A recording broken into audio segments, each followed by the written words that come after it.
नमस्कार, जनमुखेन जी लाइव से मैं अंशुमान राय।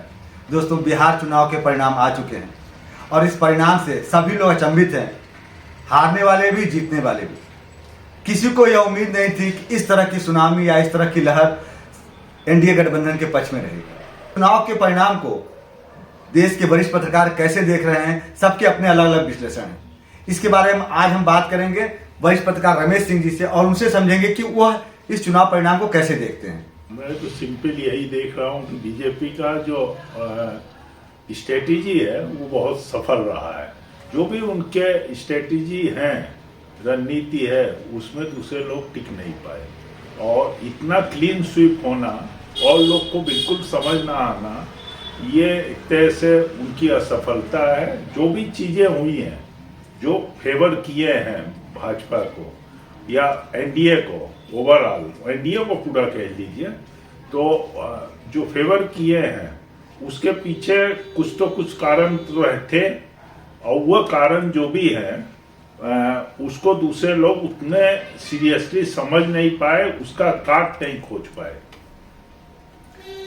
जैसे कल पीएम का जो भाषण विजय के बाद जो था दिल्ली में, उसमें उन्होंने एमवाई का जो मुद्दा उठाया कि एमवाई का मतलब नाम एक तरह से बदल दिया, महिला यूथ हो गया। और इसके पहले जो इन लोग को जो फैसिलिटीज दी गई बिहार में, ये तो जो पैसा ट्रांसफर किया गया, ये दिख गया कि बीजेपी कितना पहले से स्ट्रेटेजी बना के चल रही थी, जो दूसरों को इतना इजी नहीं है कि इतने ऑर्गेनाइज्ड पार्टी को आपको भी पूरा ऑर्गेनाइज्ड वे में चलना चाहिए। अब जैसे प्रशांत किशोरी का आप ले लीजिए, उन्होंने स्ट्रेटेजी बहुत दिन से बहुतों को बनाया, लेकिन जब अपना आया तो वो बिल्कुल सफल नहीं हो पाए।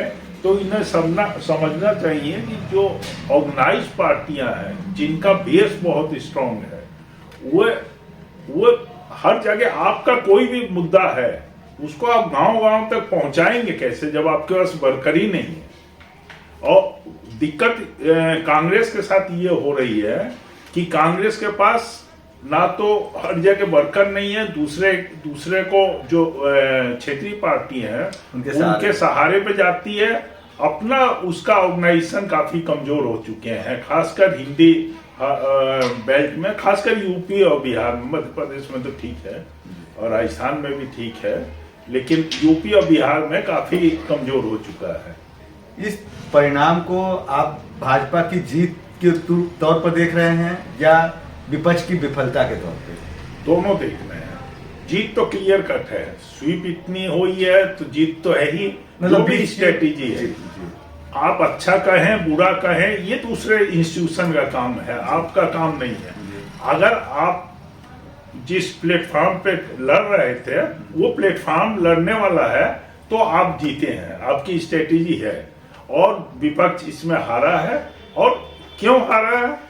आज मैं देख रहा था कि एक मतलब कांग्रेस के सपोर्टर हैं और अच्छे स्टूडेंट नेता भी रहे हैं बीएचयू के, उनका मैं सोशल मीडिया पे देख रहा था। उन्होंने कहा कि आरजेडी जो है 1,28,00,000 वोट पाके और 25 सीट पाई है, और ये जेडीयू और बीजेपी करीब 90-95 लाख पाके और 80-90 के बीच में या थोड़ा पाई है, उसके आसपास।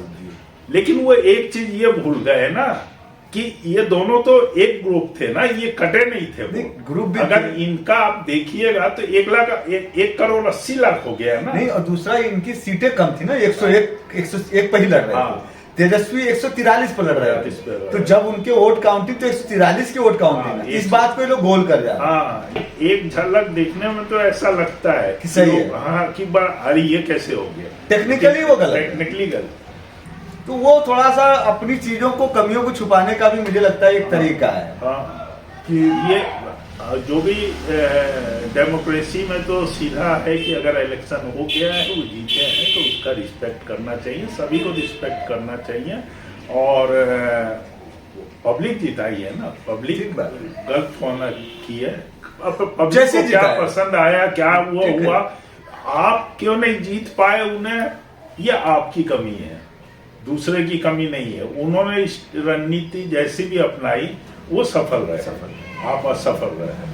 आपको क्या लग रहा है कि ये तेजस्वी का या राहुल गांधी या कांग्रेस पार्टी का कहीं अहंकार ज्यादा दोषी है कि उनका पूरा रणनीति गलत हुई?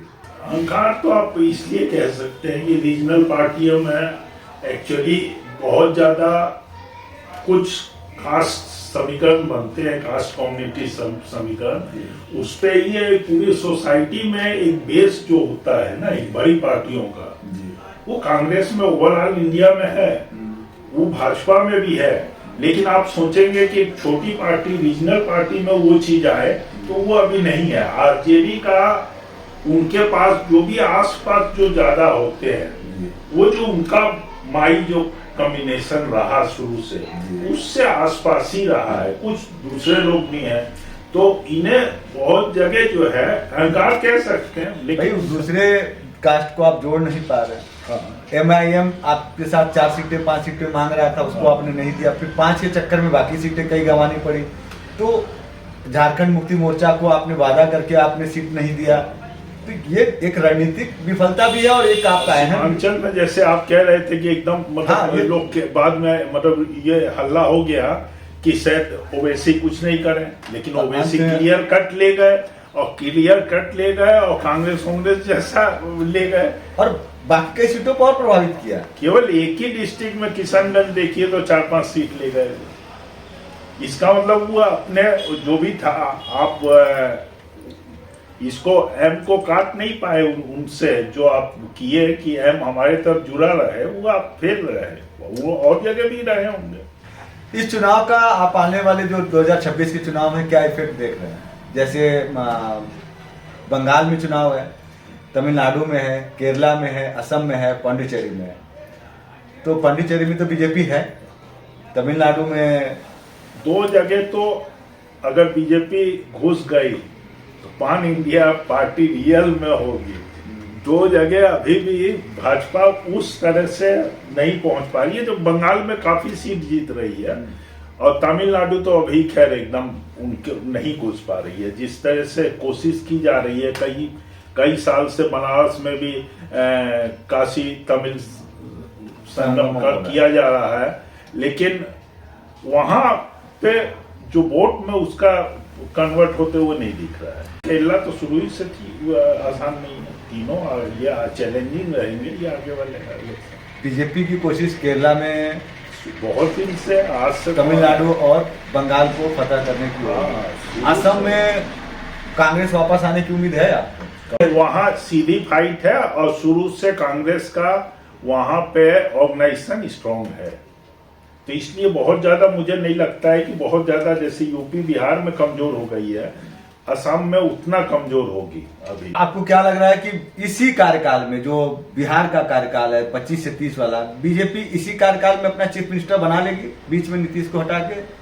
फिलहाल तो मुझे अभी नहीं दिख रहा है। अब बना लेगी वो तो लंबा समय है, लेकिन फिलहाल मुझे नहीं लगता है कि बीजेपी ऐसी मूर्खता करेगी। नहीं, अभी नहीं। हाँ। ये इस कार्यकाल के दौरान 25-30 के बीच में आने वाला, इसमें तो बहुत कुछ हो सकता है, लेकिन नीतीश के रहते हुए मुझे नहीं लगता है बिना उनके कॉन्सेंट से ऐसा होगा, क्योंकि मुझे नहीं लग रहा है कि नीतीश को अभी करके और अपने को ही डिस्टर्ब करेगी। इसका असर अपने इलेक्शन पे आएगा ना, और जगह के इलेक्शन पे आएगा।